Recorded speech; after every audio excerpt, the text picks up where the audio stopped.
wax is melting away. It's very golden.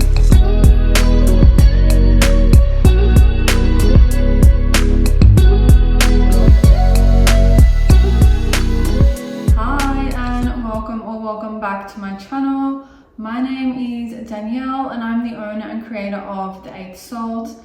It is my handmade small business where I make scrunchies and keychains and hair accessory type products. In today's video, I'm going to show you all how I make my candles to sell. I have sold candles in the past with my small business.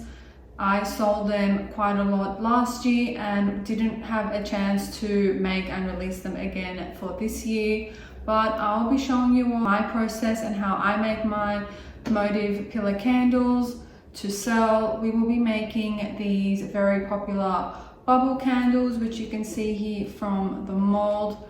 These were very popular when I sold them previously last year, so I'll be demonstrating with this mold for today. However, I sold a number of different styles and shapes for the pillar candles.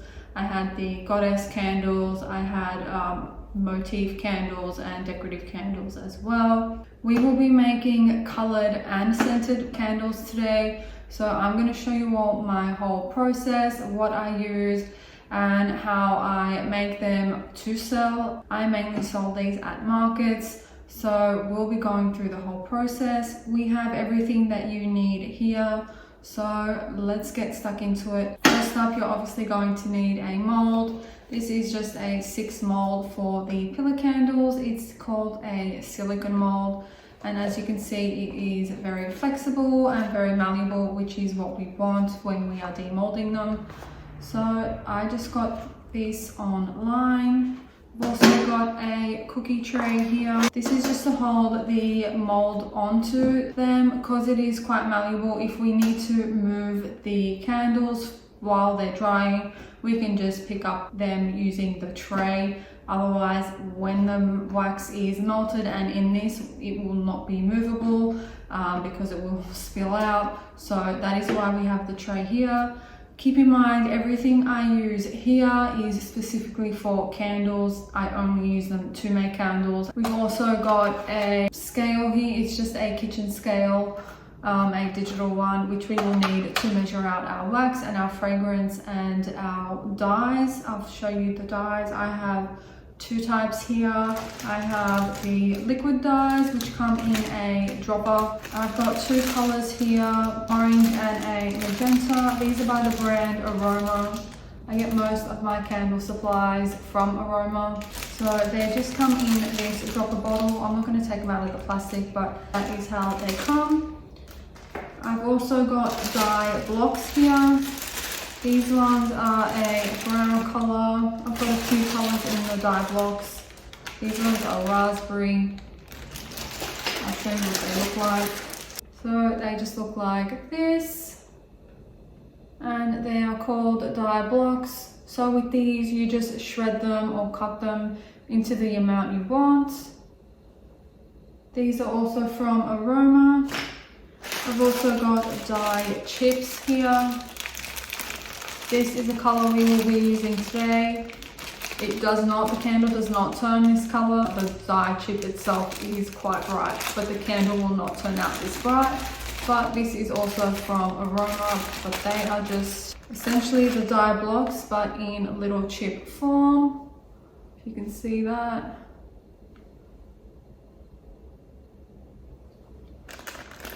And you treat them the same way as the dye blocks. You just shred them or grate them, or if you're making them in a very large batch, you can just drop in an entire chip.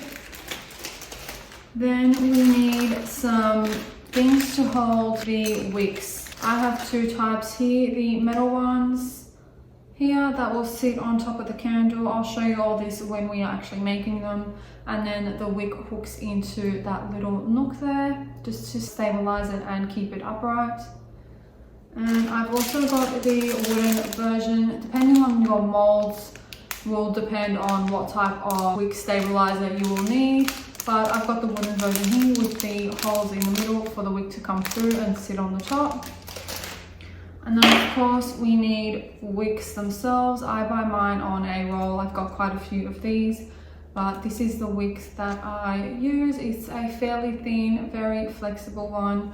It is not coated in candle wax, it is just the pure wick. We will obviously need a pouring jug and a spatula to mix through the fragrance and the dye. So I've got these. This is my fragrance. It is from the Adelaide Molding Company. It is in the scent Coconut and Vanilla Bean. I purchased this last year and haven't used it yet in my candles.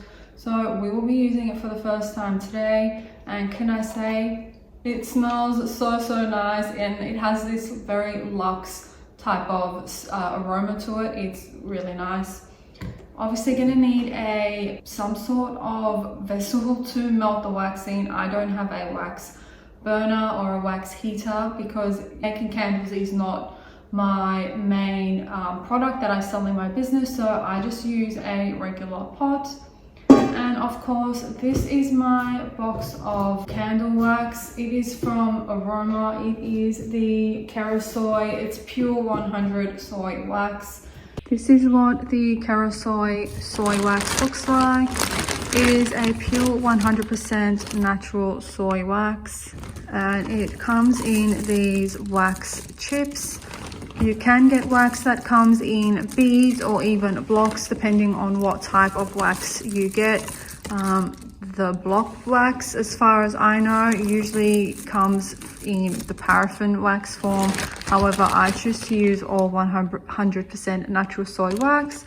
I think it produces better candles and it is much better for the environment and much more sustainable as well. So that is what it looks like. This is a 20 kilo box worth of soy wax. It is actually my second box that I have of wax, as I used the other one last year. So there's quite a lot left of this one. So we will be using this today. We also have some thermometers here. I have a digital one and a manual one. It's just your preference. I just have two. We will probably be using this one for today. That is everything that we will need for making our candles. So without further ado, let's get into it. And first up, we are going to measure out our wax and get that heated and get that on the stove and heated. That is why we are in the kitchen today, because I do need the stove to melt the wax. However, I do usually make all my candles up in my studio space. But for the purposes of this video, we will just be here in the kitchen, so everything is together for the video. So let's get into it. So I've got my scale here. It's a digital scale set to grams because my measurements are in grams. So I'm going to put this on here and then zero it out to minus the weight of the pot here. So we'll just give that a second. It says 3 grams on there, but it is fine. Okay, now it is set to 0. So I know that my molds for the bubble candles, all 6 of them together, fit 800 grams of wax. So I'm going to measure out 800 grams of wax.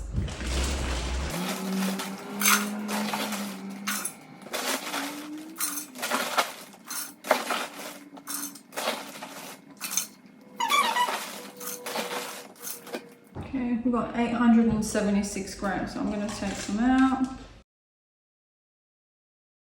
Okay, that's about right.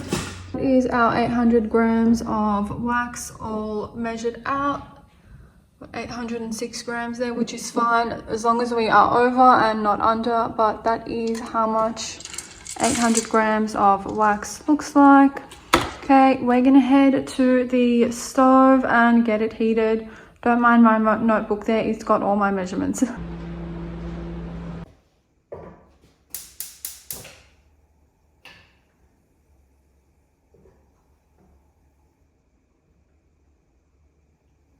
I'm just going to grab my thermometer here and clip it on the edge here so it is sitting in the wax.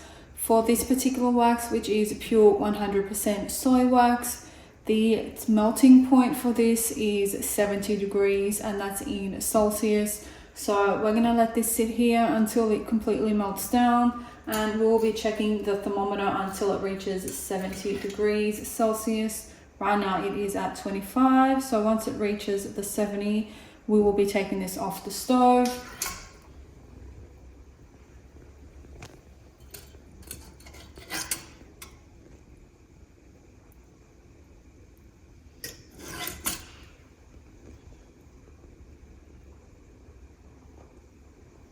While this is melting, we're going to prep our mold, so let's get into that. While our wax is melting, we're going to prep our molds with the wicks and the wick holders. I've just laid down a piece of wood here. It's just a very thin piece of wood just to protect the table, the bench here I should say. So that's what that is, and that's what I use usually as well to protect my studio table upstairs where I usually make my candles. But for today we will be here, and then we're just going to wick these. So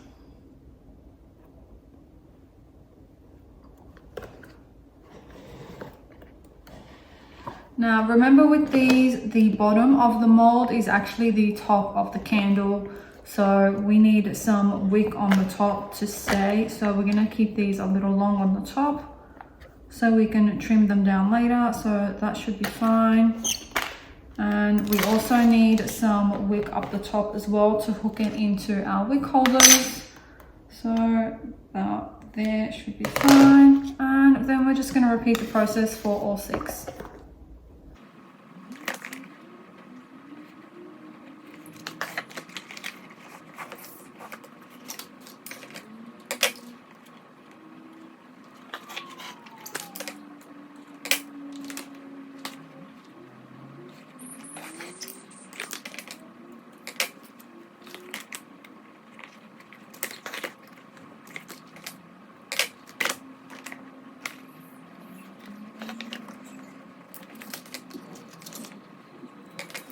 Okay, so all 6 now have their wicks in them. They've all been threaded through. So as I mentioned earlier, this type of wick is not coated in wax, so it is very malleable. It's very similar to a thick kind of cotton or thread.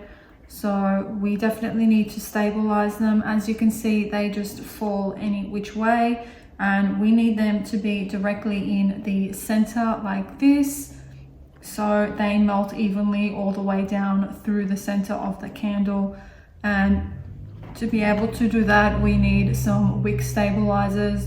So how these work is we thread the wick through this center hole and then hook it in that little groove there to stabilize it. So we'll just grab our wick, thread it in the center there, and then hook it on the side. And that is it. And then we'll just pull it through to make sure it is straight. And then I'm just going to repeat that process for all of them.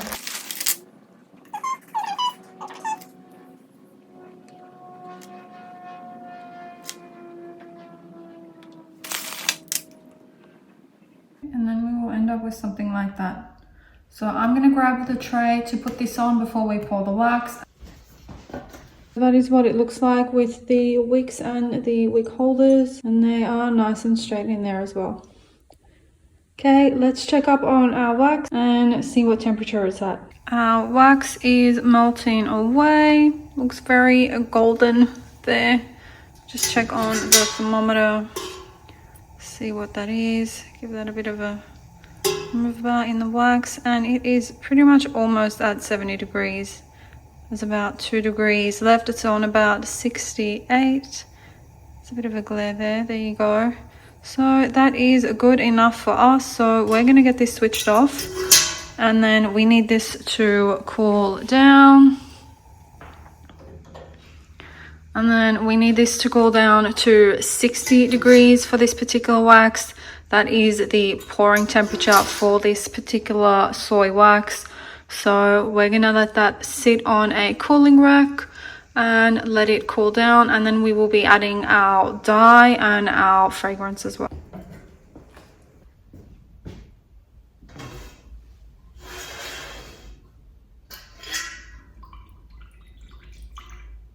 While our wax is cooling down here on a cooling tray we are going to prep our dye. So I've got the dye block here. instead, and we are just going to grate it using the knife and have that ready for us to melt into the wax. So I'm just going to start shredding it like this, just to get it in little chunks so it's easy for us to mix through the wax and it will melt evenly. And this is where you're able to control how dark or how light you want your wax to be colored. We are looking for a very subtle color here, so I don't want to add too much.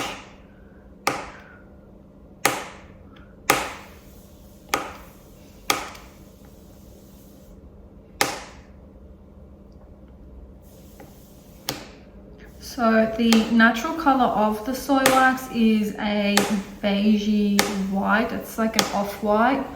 So we are not working with a clear wax here.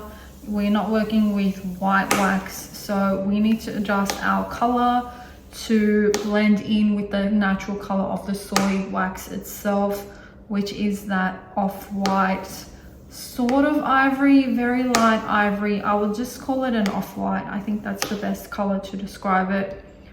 So you need to keep that in mind when you are coloring your candles, that you are starting with a base that isn't a pure clear or a pure white. So we've got some chips here. We probably will need to grate some more, but for now that should be enough. And I've just cut it on this very flexible slip mat here, so we can just let that fall into the wax itself. I'm going to check on the temperature here.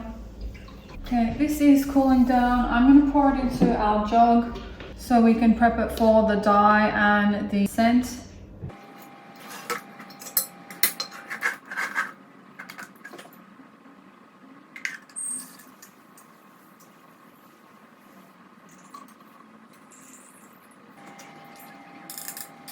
So as I mentioned, the wax itself does have some color to it. It is this golden hue when it's melted anyway. As you saw, it is ivory, whitish, off-white, I would say, off-white in the chip form. And then when it melts into this golden hue, but it will dry uncolored in that ivory color. But that is what it looks like melted. Okay, so we're going to let this to continue to cool down before we add in our dye chips and our fragrance. So that has cooled down to 60 degrees, which is the perfect temperature to add our dye and our fragrance. So we're going to get that all incorporated now.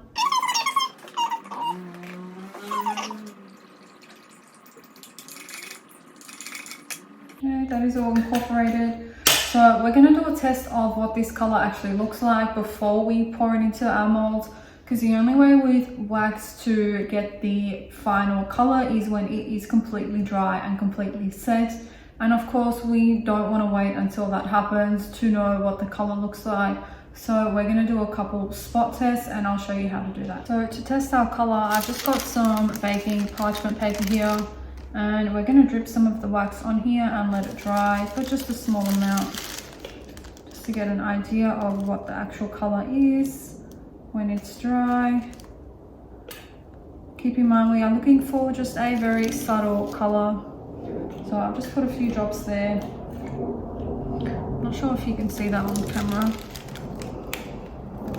There's just a couple of drops on there, and then we will let that cool down. It's already starting to harden. And then we will get an idea of what the color looks like. So just for comparison, that is what the wax looks like unmelted and in its raw form. So we'll get an idea of what color this is in a couple minutes when this has cooled down. But we just want a very subtle pinky, very light pinky color. We don't want anything too drastic here. It is a coconut and vanilla scent, so we just want something very subtle to go with the scent. That is a little light, so I'm going to cut up some more chips and get it a tiny bit darker.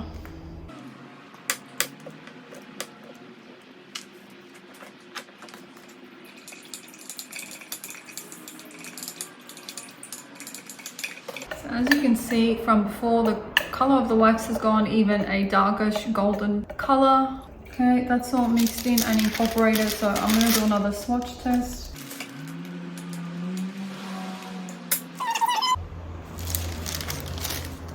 So there it is. I'm not sure if you can see that color difference on camera, but there is a slight color difference. It is slightly pinkier.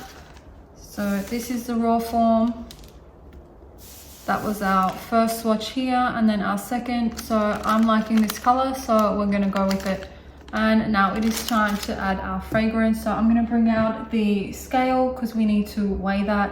It is by percentage. For your fragrance, you need to follow the instructions on the wax. And for this particular wax, it holds up to 20% of fragrance.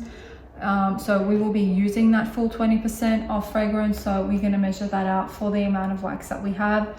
So I've got our scale here. We have 800 grams of wax here, and it takes between 5 and 20% fragrance. We will be doing the full 20%. We will be doing 160 mils of fragrance, and we're just going to pour that straight in. I'll just move this over so you can get a better view. And this smells divine, so we're just going to pour that in. And yes, it is messy.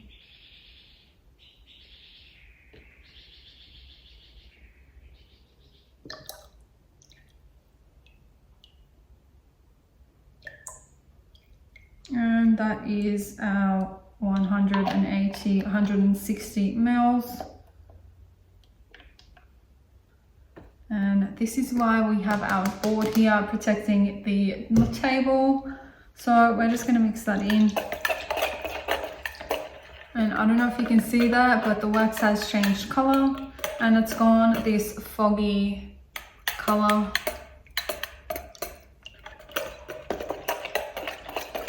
So we want to get this really incorporated. So we want to mix this for quite some time just to get that fragrance binded to the wax. Even at a little stir won't give that effect. So we need to stir this for about a minute or two because there is a binding process to the molecules that needs to happen between the wax and the fragrance.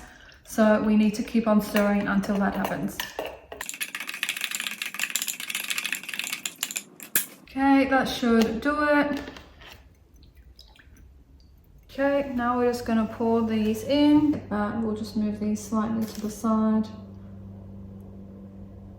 And you definitely want to do a slow pour. You don't want to just chuck in all the wax at once. You don't want to do a heavy pour. So just light and subtle. And get this straightened. And then just do that with the rest. Just slow and steady so it goes into all those nooks and crannies.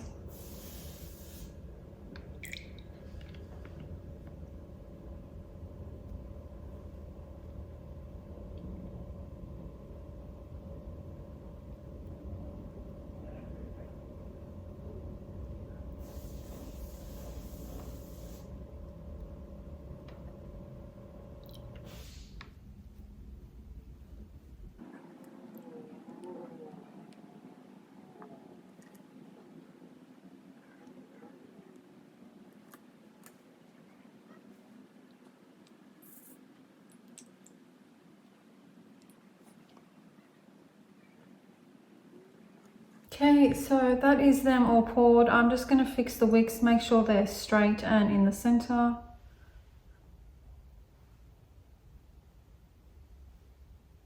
Okay, so these need to harden overnight. So I'm going to put these to the side. That's why we've got them on this tray here, so we can just shuffle them over. And then we're going to let these set and harden overnight. We definitely do not want to demold these too soon. They will crack, they will break. So we're going to leave these and we will check back on them in the morning. We may also need to heat gun the tops just to get them smooth. However, that's not usually necessary with this type of candle, but if it is, we will get our heat gun out and do that, and I'll show you how to do that as well tomorrow morning. But for now, these are going to sit and congeal and harden up, and we will check back on them in the morning. These are our candles all nice and set. It's actually been a couple days because I was attending markets over the weekend. So these are well set. They are very hard and they definitely don't need any more time to dry. So we can take these wick placements off now because the wicks are centered and set into the middle of the candle. I've got here is my heat gun.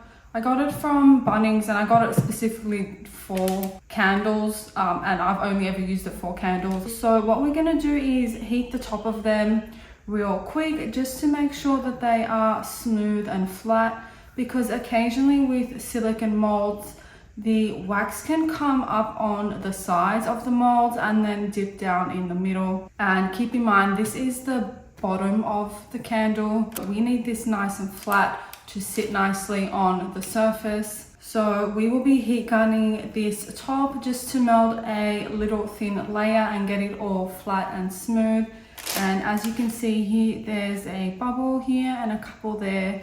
So we just want to get rid of those because these are for purchase. So we do want them looking as nice and as professional as possible. So I'm going to get this plugged in and we are going to heat the top. I won't be talking through it because this is going to be really loud. So once I heat them all through, I will show you what it looks like.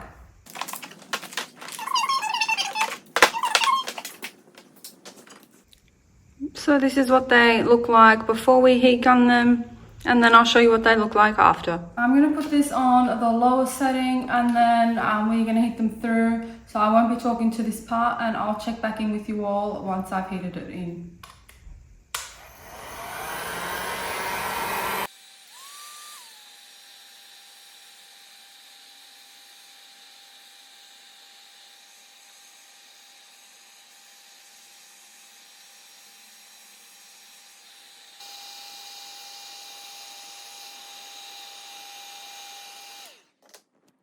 The very thin layer on the top is now heated, so we should get a nice, smooth, flat surface for the bottom. So these need about 10 or 15 minutes, maybe 20 minutes to dry and to set hard. Because it is only a very thin layer, it shouldn't take too long. So we'll give them about 15 minutes and then I'll check back in with you then and we will be unmolding these. These have all now hardened after heating the top surface to get them smooth. So as you can see, they have all gone solid, which is exactly what we want. And the tops are now nice and smooth and flat, so they can lay nicely when displayed. So now we can unmold them and I'll show you all how I do that. These are just silicone molds and they are made in silicone to be flexible, particularly for this unmolding part. So with these molds, all we need to do is loosen up these sides before we pop them out. This part is very satisfying for candle makers. It's one of my favorite parts, demolding all our candles. So all we need to do is pull them from the sides and then you'll hear them start to pop from the sides of the mold.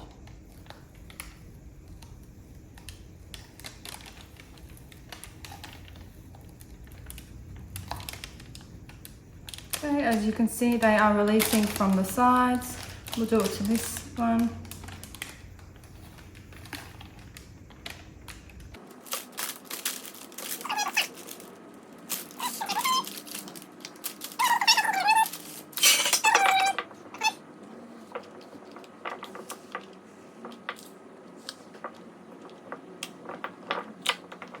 So what we want to do is keep on pulling them until the majority of the sides are unstuck. So right now we have the first bubble unstuck. This is a 3-bubble candle. So what we want to try and do is get at least 2 of the bubbles unstuck. So it's about 2/3 down that's been released from the mold, and that will help us demold them and pop them out. So I'm just going to keep on pulling and stretching on the mold until we get the majority of them released from the walls.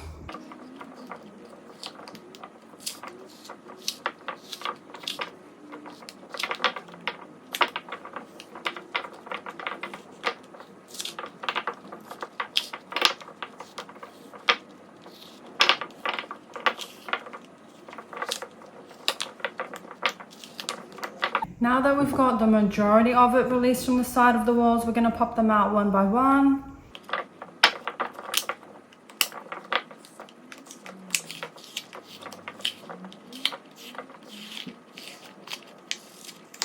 And there we have it. That is our first candle.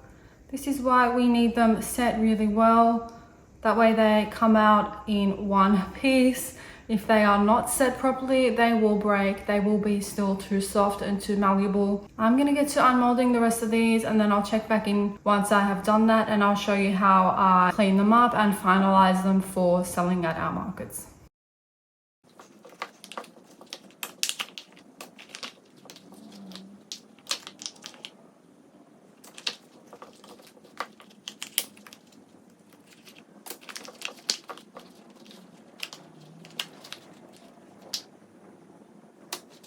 Okay, now that we've got these all demolded, we need to trim this bottom wick here and trim these. Well, we're supposed to trim these quite low. However, I keep mine a little tall because I do attach a tag and some ribbon to them just to display them for our markets. I actually have scissors specifically for cutting these wicks. However, I can't find them.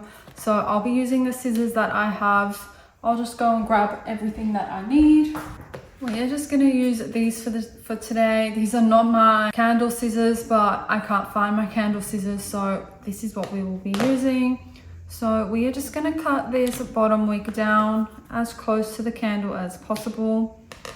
And then what I do, because these are for selling, I have made up these candle labels which give you some instructions, what to do, what not to do with candles and how to burn them.